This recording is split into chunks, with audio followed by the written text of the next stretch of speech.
Pop Culture Junkie is bringing you a special 5-part series celebrating the best of the 2010s. Let's face it, the last decade was a rough one, but thanks to pop culture, we got through it.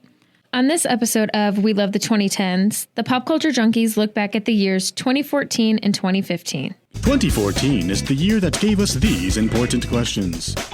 Did you participate in the fappening, or are you a good person? How much did you raise for the Ice Bucket Challenge? What's your favorite Adele Dazeem performance? Pop Culture Junkie presents We Love the 2010s! The movies, the music, The television, the technology, The trends, the memes. We Love the 2010s. We were happy pretending to be other people. We were the happiest couple we knew. And what's the point of being together if you're not the happiest? But Nick got lazy. He became someone I did not agree to marry. He actually expected me to love him unconditionally. Then he dragged me, penniless, to the navel of this great country and found himself a newer, younger, bouncier, cool girl. You think I'd let him destroy me and end up happier than ever? No fucking way. He doesn't get to win. Gone Girl was the messy breakup movie of 2014, making a lot of people glad they weren't married. Gone Girl came out right before everyone started hating Ben Affleck, right? When he and Jennifer Garner split up in 2015. So I feel like it was still cool to like Ben Affleck at this point. I remember looking up the plot of Gone Girl and trying to debate whether or not I was going to go see it, and then spoiling myself on the ending and deciding hard pass. Like, I don't want any part of that. Gone Girl is based on a book by Gillian Flynn about a woman who fakes her disappearance and then frames her own husband for it. It starred Ben Affleck, Rosamund Pike, Tyler Perry, and Neil Patrick Harris. I remember going to see it in theaters with my mom and two sisters, and my mom immediately covering my eyes at the Neil Patrick Harris scene because I was obviously a little young at the time. I remember seeing this movie and loving it, but being very uncomfortable and kind of itchy the whole time, especially during that, spoiler alert, ending scene with Neil Patrick Harris. Oh my goodness. Never saw NPH the same again after that. I don't know. This just sounds like a Lifetime movie on steroids to me. What's amazing, though, is that you wrote that song thinking somebody else would sing it, but then nobody wanted to sing it. The story goes. Once the skinny part line came and the other stuff, we kind of giggled and looked at each other and said, no one's going to cut this song. No one will sing this. We'll never make a dime off this. So it's kind of hilarious that it started my artist career, and it's one of the biggest songs right now. So it's huge. It's crazy. All About That Bass by Meghan Trainor was the body positivity anthem we needed in 2014 and was Meghan Trainor's debut single. This was a song that I was twerking to that made me very happy. I myself have no bass, and so could not relate, but I sang it as though I very much had some bass. Yeah, I didn't really know at the time what she was talking about. I thought she just meant like the bass in her music. She was not talking about the bass in the music. She was talking about the bass in her pants. As I got older, realized what she was talking about and give her all the credit for that. Oh, my God. Oh, my God. You wouldn't pick up your phone. I thought you got SVU'd. No, dude, I'm fine. I just lost my phone. And remember that hot dude at the bar? He's supposed to text me, so now I'm, like, never going to hear from him again. Oh, my God. You should use the Find My Phone app. I watch myself run around the city all the time on it. Oh, okay. Well, we'll just do that. There's my phone. I knew it was stolen. Okay, it's in Harlem. Great. Let's go track it down. No, wait. It's moving south. It's in the Upper East Side. Oh, dude. I don't want to go there. In 2014, we took a trip to Broad City, which starred Alana Glazer and Abby Jacobson as two women trying to make it work in New York City. It aired for 5 seasons through 2019. It was on Comedy Central, but it grew out of a webisode series into a full-fledged sitcom. It was like a funnier, more surreal Sex and the City. Yeah, this is kind of like that bromance, but with like women. What is that, like a galmance? I thought Broad City was hilarious. It kind of made fun of feminists, but in a way that feminists really liked and were relating to. And it also taught you how to store marijuana in your vagina. Yeah, I was sad that it was over so soon because now I've watched Alana Glazer on Elmo's World, and so it's kind of a strange connection. They're both hilarious, and as a fellow clinic escort, I related to so many of those scenes of them. You just need to get high, man. You're going to be shivering soon. You know, we're almost ready for the Ice Bucket Challenge that's been sweeping the nation, going viral. The Ice Bucket Challenge was the viral video sensation in the summer of 2014. Yeah, celebrities would challenge each other, and it was always kind of fun seeing like what new video was going to come out. It raised money for ALS, aka Lou Gehrig's disease, and people were dumping ice buckets on them to spread awareness and raise money. My favorite part of the Ice Bucket Challenge, beyond obviously raising money for charity, was getting to see wet celebrities, especially some of these guys. Oh, whoops, this entire bucket of ice cold water is all over my abs now. I was never actually challenged to do the Ice Bucket Challenge, but my high school counselor was. So the whole school just went out into our courtyard and she did it in front of everyone. And we were able to have our phones out and record her. And I still have the video to this day. The high school I was at the time, we did like a giant Ice Bucket Challenge with a group of like 100 students doing it all at the same time. Oh, and the money was able to help lead to an important breakthrough in discovering a cure. It raised $220 million, which is a lot of money. So doing something this crazy helped a great cause. The good old days when challenges were just wholesome challenges for good causes. My favorite thing to come out of the Ice Bucket Challenge was actually getting to meet a guy named Anthony Carbajal, who is a photographer. He went on Ellen's show and he had just been diagnosed with ALS. And so none of the effects had really started to set in yet, but his mom had been suffering from ALS for many years. And I started following him on social media, and the disease has progressed. He's wheelchair bound. He's largely immobile without the help of his wheelchair and in-home care, but he still does photography. He still gets out around the streets and interviews people and is just doing amazing stuff. And so I've really enjoyed following him and learning a lot about ALS kind of firsthand from him. And you can find him on Instagram, Anthony Carbajal Photo. Tonight, the FBI is on the case, and they are warning big companies in America to protect their data after a big Hollywood studio got hit by hackers and several blockbuster movies ended up online, most of them before they've even hit theaters. 2014 was a year of hacks. Sony Pictures had all their information hacked by what was suspected to be agents in North Korea, partly in retaliation for the James Franco, Seth Rogen movie The Interview, which poked fun at Kim Jong-un, and the hackers wanted Sony to withdraw the movie. Oh my God, I remember this.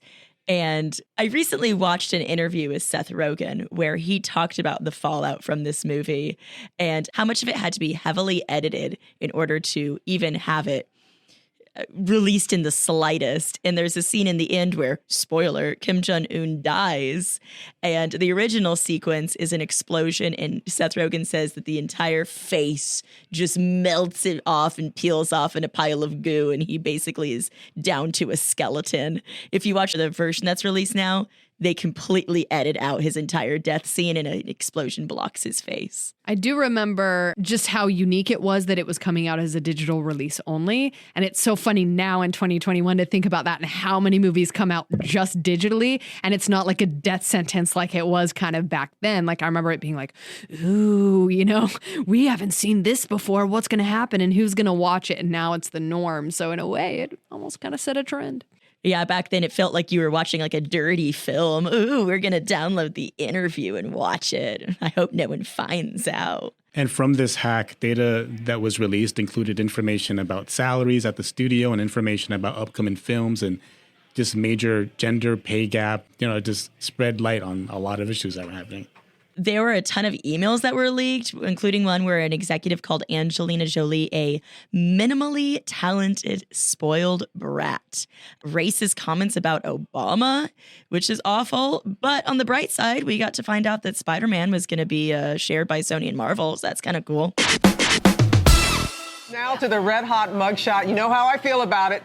That is shot around the world on the internet. 100,000 likes for the man who's a felon. You remember that? With a rap sheet. Just one reason many are wondering if he should be getting this kind of attention. A controversial meme in 2014 involved a mugshot of a man who was super hot to a lot of people. Dude, this guy is hot with a capital H. He is serving in this mugshot. His eyes are smoldering. His lips are pillowy. Jeremy Ray Meeks was his name, and he was arrested during a gang sweep in Stockton, California, and his mugshot went viral. Yeah, I totally remember this going around, and everyone was absolutely obsessed. I went to an all-girl high school, so obviously all the girls were smitten over a criminal like this. Yeah, I feel like this is when, like, really we're starting to get an idea as to how impactful the internet can be and how it can just make you famous overnight and give you a modeling career out of nowhere. He got his modeling career launched in 2016 after this. I'm pretty sure he was rearrested. So we're going to have to take a peek at what that mugshot looks like now. I am firmly team no mugshot, so I have a hard time finding anyone attractive in their mugshot. But I've also seen that this has become a kind of a trend on TikTok. Like, people get out of prison and they share their like prison stories. And there's a lot of like really thirsty women in the comment sections for these prisoners. And I feel like it's maybe taken that whole like bad boy thing a little too far.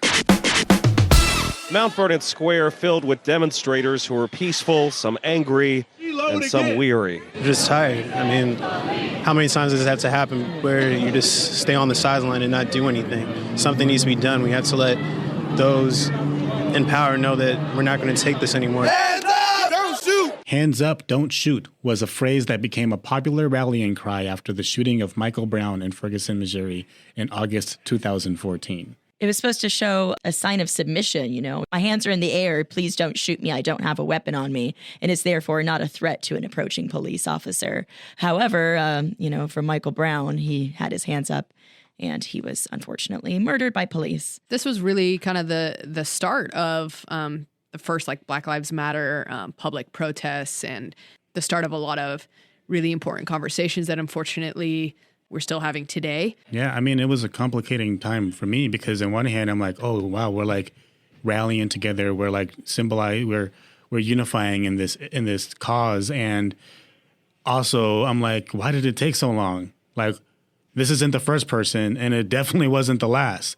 So it was just ever since it's just like this thing inside of me that's just like, come on, like why do we have to keep on doing this? Why do we have to keep on making this a point? And why do we have to keep proving how important and how many people are affected by this? My dad, who is a retired police officer, who was an officer in Chicago at the time, definitely had to go through some changes and protocols at work. So some things have changed, but we still have a very, very, very long way to go. As a teacher, I remember a lot of news articles and press surrounding what was happening in Ferguson, were coming out. My students wanted to talk about it. And it was an interesting opportunity for Socratic dialogues and classroom discussions about things that a lot of kids here in, Arizona maybe hadn't really dealt with or hadn't really talked about before. So it was an opportunity to open up to some different perspectives. Unfortunately, still dealing with these issues today.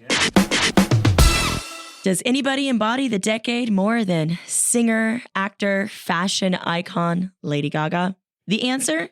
No. In the year of Our Lady Gaga, 2014, she collaborated with Tony Bennett on a jazz album called Cheek to Cheek, for which they went on to win a Grammy for Best Traditional Pop Vocal Album. Revealed on The Howard Stern Show that she had been raped by a record producer at 19, and went on the Art Pop Ball Tour. And that's the year of Our Lady Gaga, 2014 edition. Blessed be. It was just a fucking car, just a fucking dog. Just a dog. Vigo. Yeah. When Ellen died, I lost everything. Until that dog arrived on my doorstep. A final gift from my wife. In that moment, I received some semblance of hope. An opportunity to grieve unalone.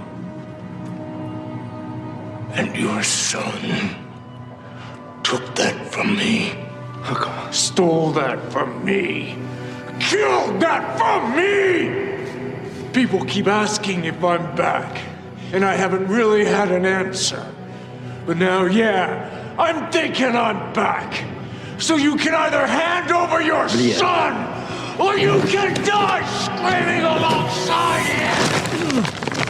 John Wick starred Keanu Reeves in a movie where the dog definitely dies. I went years without watching this movie because the dog dies, and you know I ain't about that. I went watching this movie thinking it was about a dog, but I don't think it was. I think it was just more about just cool action scenes and seeing people kick ass. Every time it's on the TV, it's on our TV. So I've seen it plenty of times. It's actually a great movie. I definitely close my eyes also when the dog dies because it's a cute dog and you never want to see that. Yeah, these movies are super violent. I'm grateful to the John Wick franchise because I feel like it brought Keanu Reeves like really back into the mainstream, and we probably wouldn't be getting another Matrix without the success of them. And I've somehow landed on Keanu TikTok, and a lot of people absolutely love him. I finally sat down and watched the movie and just closed my eyes during that scene, and I freaking love John Wick. The 2 sequels to this one were actually really good. People keep asking me if I'm back, and I haven't known what to say. Yeah, I'm thinking I'm back. Third Down for What was a smash hit for Lil Jon and DJ Snake in 2014. It was called the year's nutsiest party jam and the perfect protest banger for a generation fed up by literally everything by Rolling Stone. I've listened to that song many a time and not once thought, this is a protest banger. But it does remind me very much so of high school dances. Like I would chaperone, prom back in 2014. And it was like, everyone's dancing and whatever, but then Turn Down for What comes on and the whole place just loses it. It's like the floor started shaking. So it's still a bop. Yeah, this is that turn up song that I had to switch to once I started feeling guilty for listening to the YOLO song. This was that new one. I remember just going to my high school homecomings and this coming on and just being the anthem of the night, and everyone just got into it and obviously turned down for what? I just realized that I could have been chaperoning Nicole's high school dances. Yeah! Okay!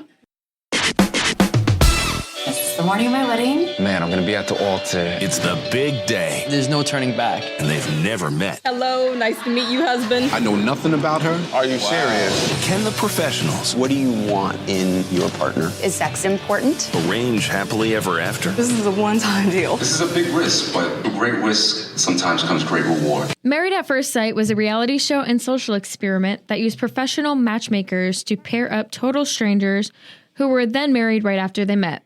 Based on a Danish TV show. The couple spent their wedding night in a hotel right before going on their honeymoon.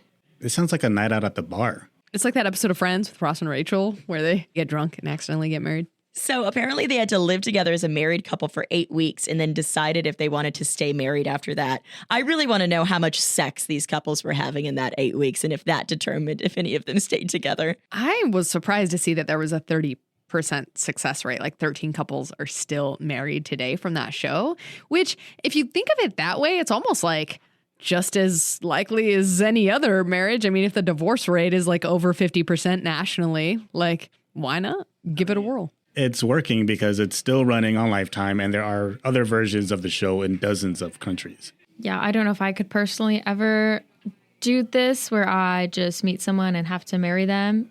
I have been in heavily lustful, let's take this to the other room at first sight. My husband and I, if this was us, we would not have lasted. So I friend zoned him real hard for like a long time. He earned it. And he knows that. So if he's listening, he's not offended. He knows. There will always be a special place in my heart for the movie musical and for the songs that create their most memorable moments. Here to perform the Oscar-nominated, gorgeously empowering song, Let It Go, from the Oscar-winning animated movie Frozen, please welcome the wickedly talented one and only Adele Dazeem. So the world had a really good laugh at John Travolta in 2014 when he introduced Idina Menzel incorrectly at the Oscars as Adele Dazeem. Menzel was getting ready to perform Let It Go from Frozen at the Oscars. You mean that's not Adele that we all know? I think he just had trouble reading her name off of the teleprompter and just kind of made something up off the top of his head. But it went immediately viral. And honestly, I think Adele Dazeem is a beautiful name. I thought this was so funny that I didn't let it go for like a really long time after it stopped being funny. I'm sorry, you didn't Let It Go. So I was the one that like a year later where I'm like, you guys remember Adele Dazeem? Or someone would be like, oh, I love Wicked. And I'm like, me too with Adele Dazeem. Bah, ha, ha. At least it wasn't an award he was presenting, because that would have been awkward. What if Adele and Adina walked up together thinking it was them? I think Idina Menzel and Adele should absolutely collaborate on a song and release it under the moniker Adele Dazeem. In the 2010s, Marvel dominated cinema, releasing epic blockbusters every year. This is the Marvel Minute for 2014. In Captain America: The Winter Soldier, Cap teams up with the Falcon and Black Widow to fight Hydra, which has infiltrated S.H.I.E.L.D. and a mysterious assassin called the Winter Soldier. Guardians of the Galaxy was an outer space adventure amped up by 70s rock tunes. X-Men: The Days of Future Past showed us the X-Men in 2 different timelines. And The Amazing Spider-Man 2 with Andrew Garfield brought us Jamie Foxx as Electro in an otherwise underwhelming sequel. New break in a case involving a massive invasion of privacy for some big stars, including Jennifer Lawrence and Kate Upton. Hackers broke into their accounts, stole nude pictures, and then leaked them onto the internet. In 2014, Apple's iCloud service was hacked, which led to the leak of private pictures of celebrities, including nudes. Most of the photos that were leaked were of women, and it was called The Fappening, which, ew. Well, I just realized that the fappening wasn't an act, that it was this thing that you guys were talking about. Because I was like, oh yeah, I was fappening for a long time. And now I realize what it actually means. I will tell you that, like, not saying that my Google photo account has, explicit images, but just the idea of like my pictures being leaked, it's like so invasive and so scary. It's like one of my biggest fears with like anything on the cloud is just that anybody could have access to, like my personal photos. So I remember when this happened, I was just mortified on behalf of these celebrities who took these pictures in confidence that they were not meant for the public. I remember Jennifer Lawrence, Kate Upton, Mary Elizabeth Winstead, Ariana Grande, like so many people had their pictures leaked. I feel like it was weird that it was most women, because I feel men are the ones that take more dick pics than women taking nudes of themselves. I remember there being a outcry of, well, if they didn't want their pictures leaked, they shouldn't have taken nudes in the first place. And how dare you? Like, this is their private information. They had no idea these were going to be leaked. I mean, like, any of us could have nudes on our phones right now. Any of you listening probably have a nude or 2 on your phone. And you shouldn't stop taking them because somebody else is an asshole and hacked your shit. Pharrell's Happy had us all bopping in 2014 when it became a massive hit and immediately became the most overplayed song in all of the century. I remember Happy playing at like church functions, and they taught us some like super cheesy choreography to it that I had to dance with the youth. And there's nothing worse than seeing like a gaggle of young white Christians dancing to Happy by Pharrell. And I've been traumatized ever since. I am not a fan of Happy. I am a NERD and a Neptunes fan. And so when Pharrell came out with this, I immediately wanted him to keep singing about all the girlies standing in the line for the bathroom. I definitely got tired of the song really quick. Instead of making me happy, it made me angry, and I had to twerk so I can feel happy again. I remember when it came out, and I actually liked it at first, but then, yes, it became way overplayed. And now when I think of Pharrell, I just think of his famous hat. It always makes me sad when artists like Pharrell and Gwen Stefani just become judges on The Voice or release music like this. It instantly, like, I want you to go back to your filthy music that made me like you. Before we say goodbye to this year, let's take a moment to remember what we lost in 2014. We like to say rest in peace to the following: How I Met Your Mother disappointed everyone in its final year. David Letterman and Craig Ferguson said goodbye to late night television. The ISIS mobile wallet became a cautionary tale. Don't name your products after terrorist groups. Actor Philip Seymour Hoffman. And we all lost a bit of our childhood when beloved actor Robin Williams died, who among other roles played Genie in Aladdin. Genie, you're free. And that's a list of who and what we lost in 2014. It always hurts to say goodbye. That wraps up Pop Culture Junkie's I Love the 2010s, year 2014. catch you in 2015. We love the 2010s.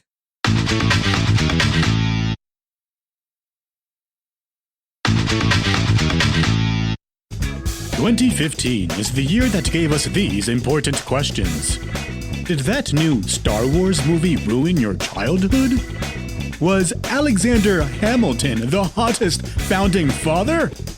Just what color was that stupid dress anyway? Pop Culture Junkie presents... We love the 2010s. We went in and, she heard the track and she was like, yo, I think it was probably the last track that I played. She was like, yo, Dad, why you holding out?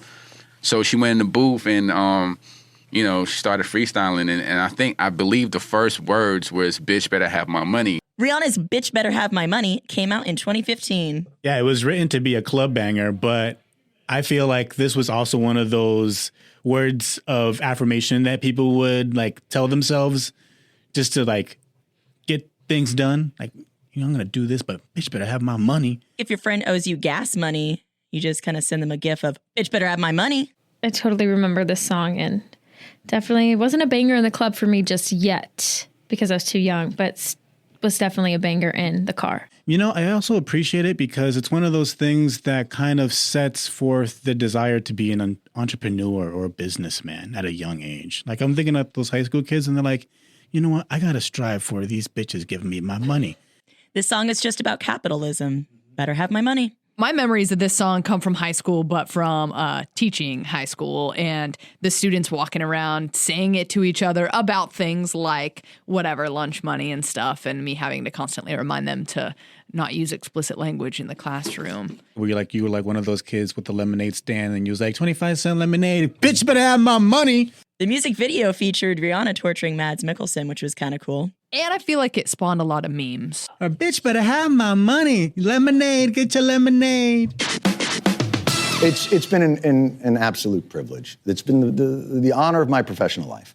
And I thank you for watching it, for hate watching it. Whatever reason you were tuning in for, you get in this business with the idea that maybe you have a point of view and something to express, and to receive feedback from that is the greatest feeling you can ask for. And I thank you. There was quite a shakeup in late night around 2015 when Jon Stewart left The Daily Show in the hands of Trevor Noah, and Stephen Colbert took over for David Letterman, abandoning The Colbert Report. Man, this happened right when Trump started running for president, something that Jon Stewart would have had to cover every single day, but I feel like he would have done such a good job at it. I am a huge Jon Stewart fangirl, but I'm also completely obsessed with Trevor Noah, so I was okay with this. This was about the time that I kind of quit watching late night because Conan had left late night and gone to do his own thing, but a lot of the late night hosts started changing around, like Fallon and Myers came in and John Oliver took over, which I absolutely love. And I was glad that Stephen Colbert took over for David Letterman because I felt like Letterman was past his prime. Whatever his prime was, it was long gone and it was time for someone to take over. I was such a Colbert Report fan, and I can't watch Stephen Colbert as the host of Late Night. He just isn't as raw and funny and sarcastic and inappropriate as he used to be. He just seems so sugar-coated now. It kind of breaks my heart. I don't really watch late night. I'm always asleep by the time that it comes on. If anything, I'll watch highlights on YouTube. I feel like the way people interact with those shows now is so different than it used to be, because when I was younger, I remember staying up specifically to watch a musician on Leno or whatever. And now I can't remember the last time I actually tuned in live to watch one of these shows. Even when the Killers were on Jimmy Kimmel, I was like, I'll just catch it on YouTube the next day. Yeah, I don't think I've ever really watched a late night show, but I still always wanted to have my own. I didn't know what they were doing, but I knew they were talking at night when, I might be sleeping or turning up. Trevor Noah has an incredible autobiography for anybody who wants to learn more about him called Born a Crime, about his life being born in South Africa during apartheid and having a black mom and a white dad and how it was against the law at the time and just his life. It's hilarious. It is sad. I laughed. I cried. There's a hilarious story about poop. Go read this book. The Jedi were real. I used to wonder about that myself. Thought it was a bunch of mumbo jumbo. A magical power holding together good and evil, the dark side and the light. The crazy thing is, it's true. The Force, the Jedi, all of it. It's all true. Star Wars The Force Awakens was the long-promised seventh movie in the Star Wars franchise. It starred Adam Driver, Oscar Isaac, Daisy Ridley, and John Boyega, along with Harrison Ford and Carrie Fisher. I might be having a little hot take here, but I absolutely love the Star Wars sequels, but probably because I'm a big Reylo shipper. So all three of those films was just space sexual tension for me. There's been a lot of backlash about these movies, especially with the kind of misrepresentation of John Boyega's character and the controversy that surrounded his involvement in the sequels. I feel like J.J. Abrams really did just kind of recycle a lot from the original films and put it into The Force Awakens. But I'm still glad that this movie exists because it brought Star Wars land to Disney parks, and that's like my favorite thing in the entire world. I would go live there if I could. The Force Awakens is definitely my favorite film out of the three sequels, and John Boyega, it makes it part of that. Finn is just such a likable character, and in the beginning, I really wanted him and Rey to be together, and then the next two movies, they just absolutely have no idea what to do with him, and he becomes not important in the slightest, which is terrible. I think that the sequels would have been better off had they left Harrison Ford and Carrie Fisher and Mark Hamill out of it. I feel like it messed with our childhoods in a way that none of us really wanted. And I know it was Harrison Ford's wish to die in this film, but I really wish I could have gone to my grave never seeing, Han Solo and Princess Leia divorced and miserable and then eventually dead. You're picking up Alexander Hamilton, this big tome. When did it strike you that, wow, this is musical theater? End of the second chapter. That's at the end of the second chapter. It reads like a Dickens novel. In 2015, Hamilton, the racially diverse, singing, rapping musical about a little-known founding father, was the show everybody wanted tickets to. Yeah, this musical was catchy songs about boring history dudes. Yeah, I have not personally seen it, but I've definitely heard the soundtrack, and I actually really liked it. It's totally not something that I'm into, like these types of things, musicals, plays, just not my thing. But because of the soundtrack, I definitely would see it. I became obsessed with Hamilton over the course of the last year when it hit Disney Plus, because you could never get tickets to it. So everyone always talked about it, and I didn't know anything about it. And I always thought, oh, there's no way this is going to live up to the hype.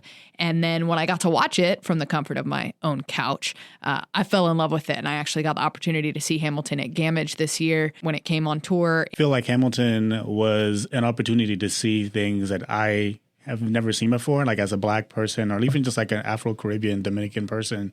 Like, I've never seen people like me do a musical, because we know Rent, and I've seen like, The Wizard of Oz and all these like big musicals everybody knows. And even West Side Story was still a bunch of white people.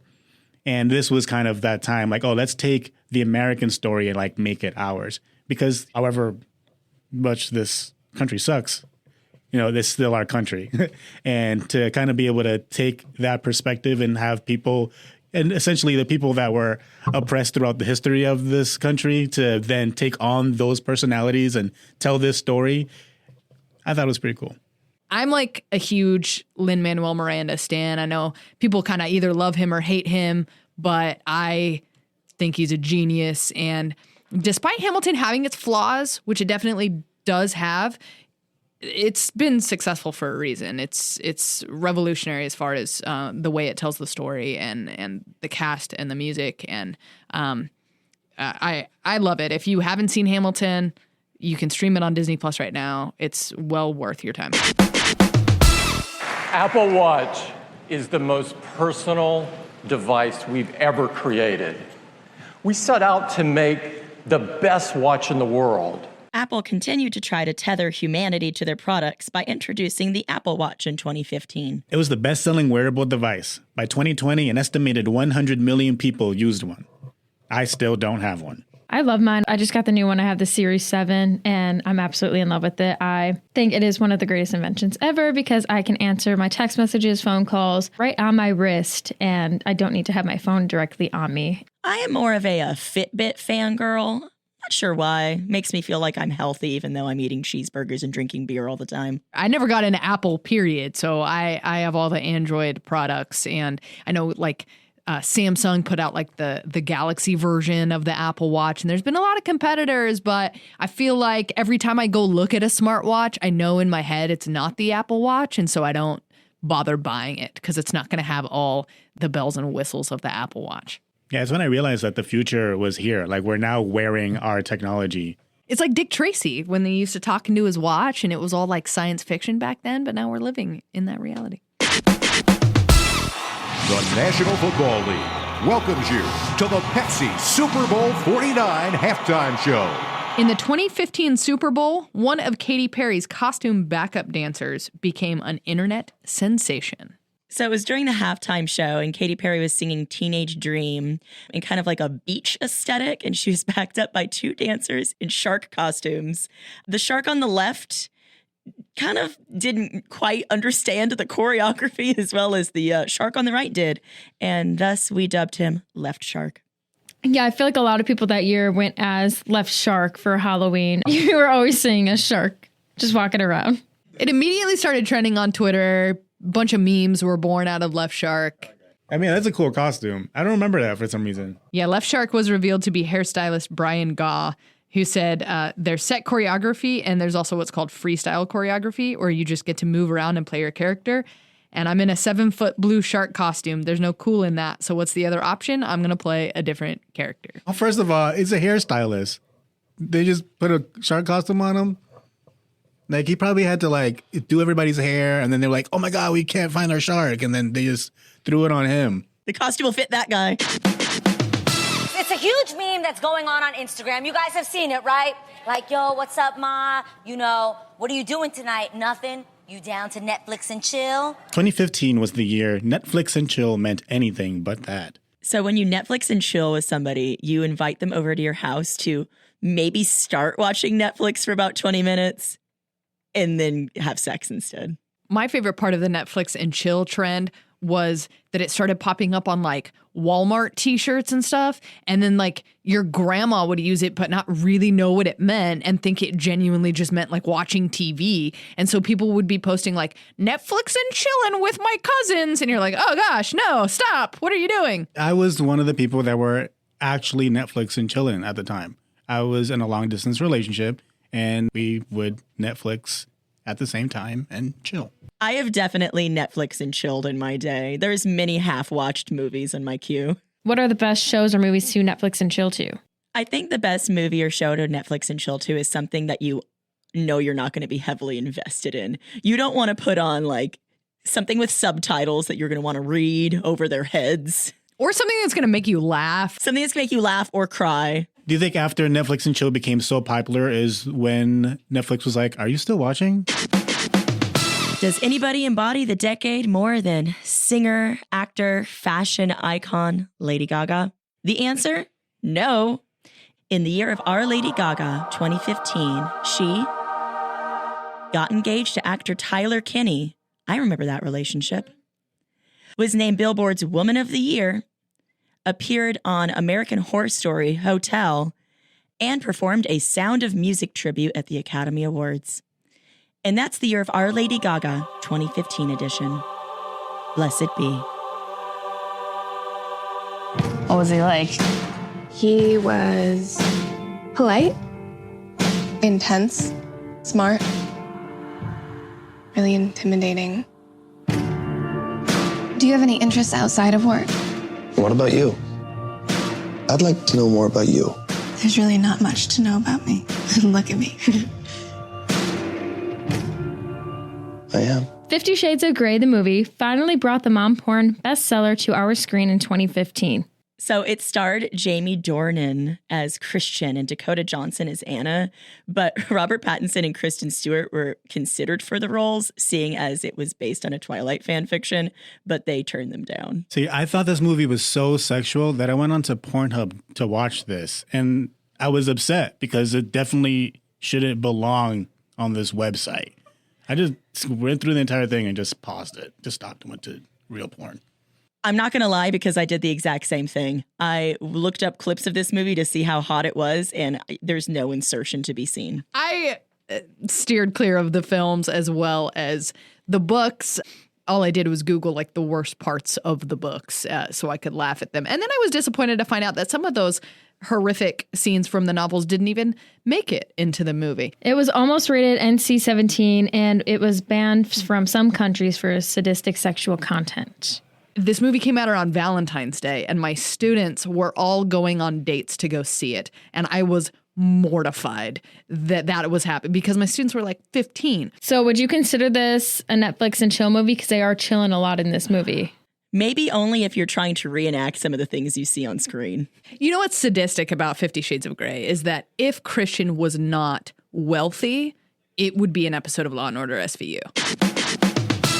Watch Me Whip, Watch Me Nae Nae. In 2015, the song Watch Me from Silento went viral, thanks in part to the music video. This was that move where you just like whip your arm up in the sky and then nae nae left to right. I was only obsessed with the song because the part nae nae is literally my initials. So I was like, this song is named after me, so I will support it. I've said this before and I'll say it again. Us white folks love songs that tell us how to dance. So being able to watch the music video and knowing what to do, we were all about it. It was like Soulja Boy all over again.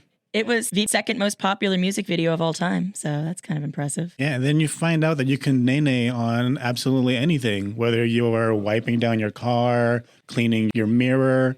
You can just nae nae, say hi to somebody, nae nae. Maybe it is nae nae, and then she's like, how you know my name? Silento, you know, he's a one-hit wonder with a song, and actually this year, a grand jury indicted him on 4 felony charges, including malice murder, formally accusing him of shooting his cousin to death earlier this year. Eli really did a number, Johnny. He took everything. They're still looking for him. They think he's in the Caymans. He was our business manager. He's supposed to pay taxes. There is a very small amount set aside for you, and one asset the government has allowed you to retain. Schitt's Creek premiered on the Canadian Broadcasting Corporation in 2015.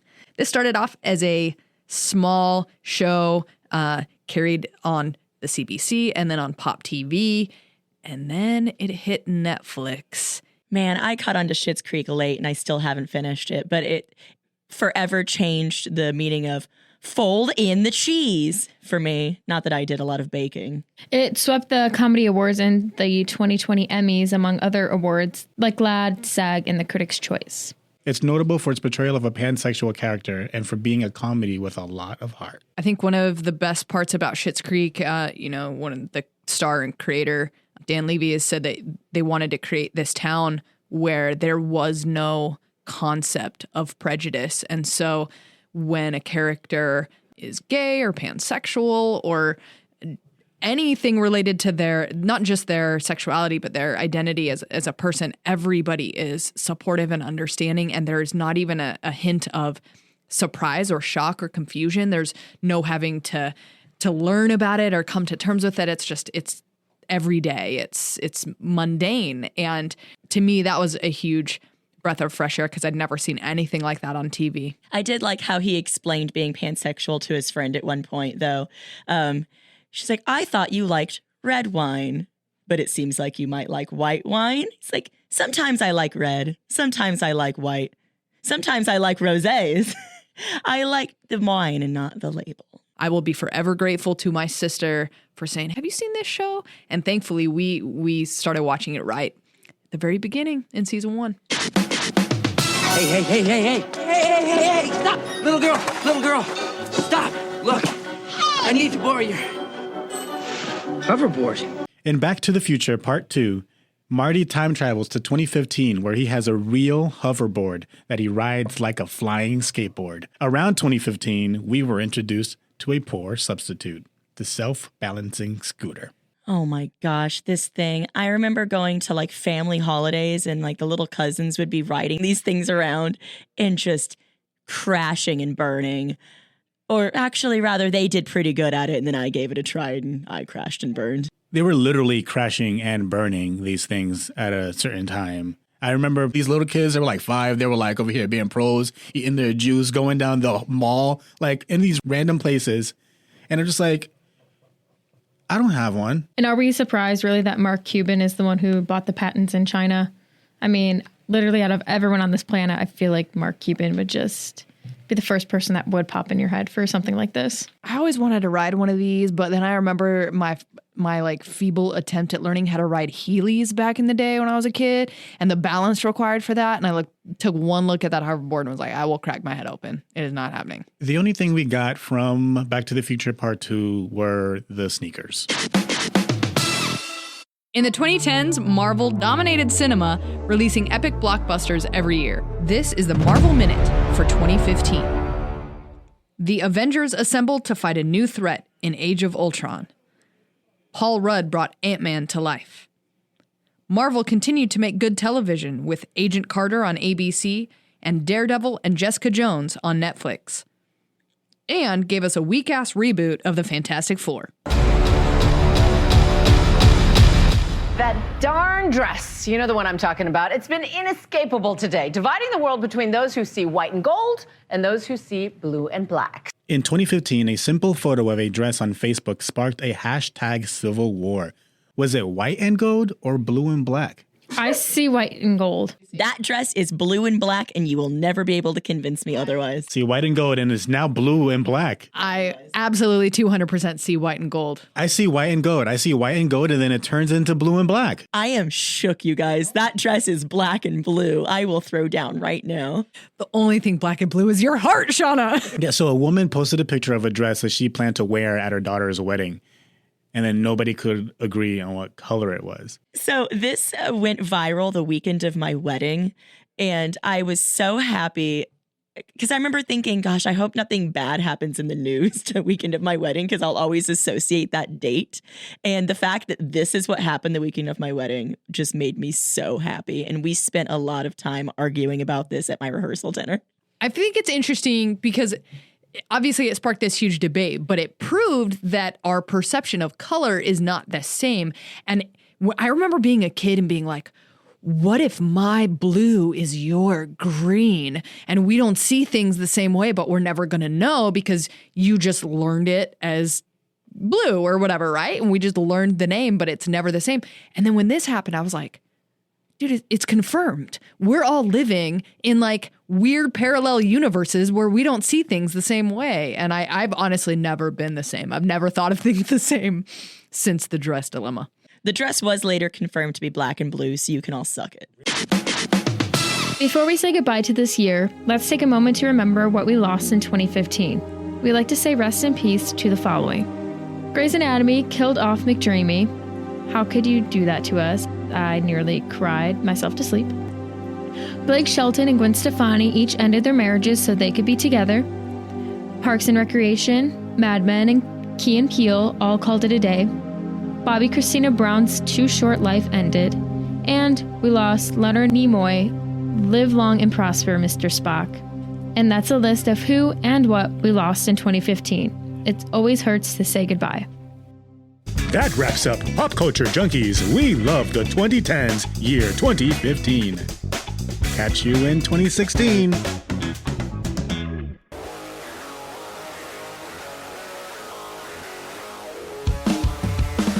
Pop Culture Junkie is a production of Pop Culture Entertainment Group. All rights reserved.